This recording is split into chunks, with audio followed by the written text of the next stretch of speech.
Paolo Avellino humabol kay Kim Chiu sa PMPC Star Awards. PRO Eric Borromeo and Mayor of Mindanao del Norte, Honorable Marcos Mamay.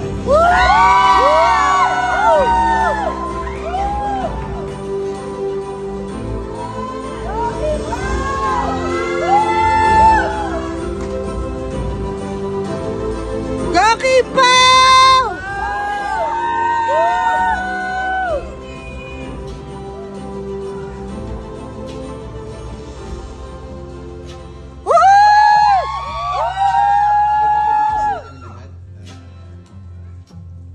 Unang beses ko po makatanggap ng parangal na hindi tungkol sa acting.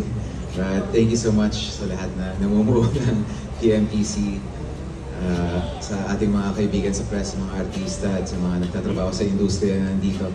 Ako po ipinalad na mag-guest pa sa show ni Kuya Germs nung ako'y nagsisimula. And over the years, sa lahat ng mga nakasalamuha kong mga artista at mga tao, ang dami kong mga naririnig na pinagsimulan talaga nila ang programa ni Kuya Germs. At salamat at patuloy niyo na binibigyang importansya ang naiambag ni Herman Moreno dito sa industriya natin. Salamat. Sabi mo, hindi mo alam sasabihin mo. Ang dami mo pala sinabi. Nakita ko si Coco, kinabahan ako eh. Kailangan ko galingan. Pero maraming salamat po sa PMPC para sa parangal na ito. Hindi naman siguro lingid sa kaalaman, pero parang pangatlong power tandem ko na po ata ito. Love you, Kimcho! Nakaka-tandem po, lalong-lalo na kay Paolo. Thank you. Yes! Bubuo itong power tandem kung wala yung isang puso dyan. So thank you so much. And sa lahat na sumusuporta po sa amin. At may bagong Love you, Kimbaw! papalabas sa March 26. Sana po supportahan niyo po.